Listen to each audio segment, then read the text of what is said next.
Moving on to other breaking news coming in, we learn that amid rising atrocities against religious minorities in Bangladesh, protests were organized by a section of community in Netherlands. The first session under the campaign saw the participation of global religious and spiritual leaders who came forward and pledged to contribute towards peace and saving the Hindus who are under attack in Bangladesh. Protests were being staged in Netherlands.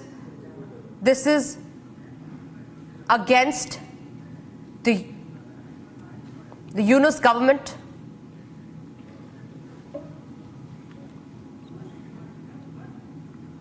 All right, so there you have the attack on Hindus in Bangladesh is only intensifying, and protest is being staged not just in India but also outside India. Netherlands is the one where protest is being staged. We also have guests joining us on the bulletin. Suzanne, human rights activist, and Sardanand, human rights lawyer, is joining us on the broadcast. Suzanne, first to you.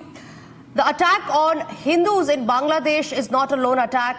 It has been continuing since the time Sheikh Hasina, the former Prime Minister of Bangladesh, was ousted, and no action has been taken yet by the Yunus government. Your first reaction on that?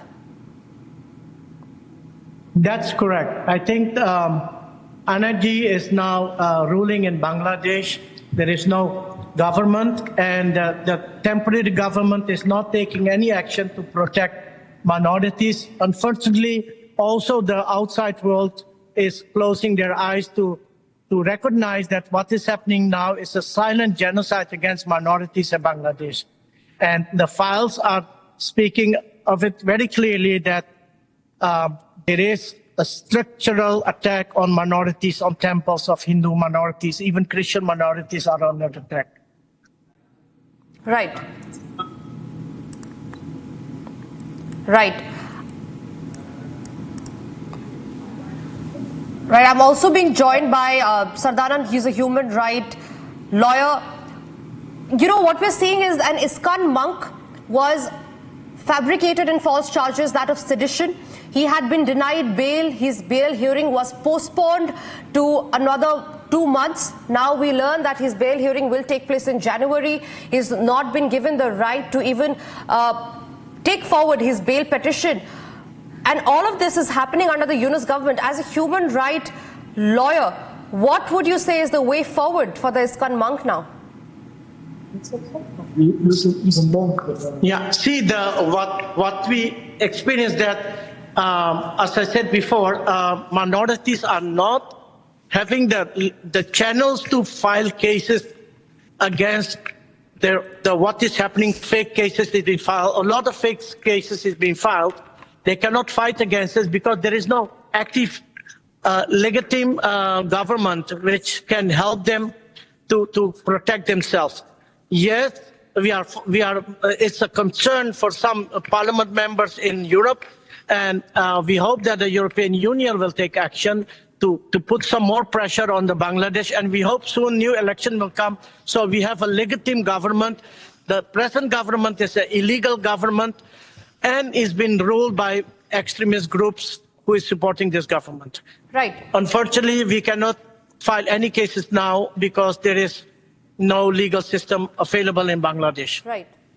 Right. I just want to say that the organizers of this event is also with me.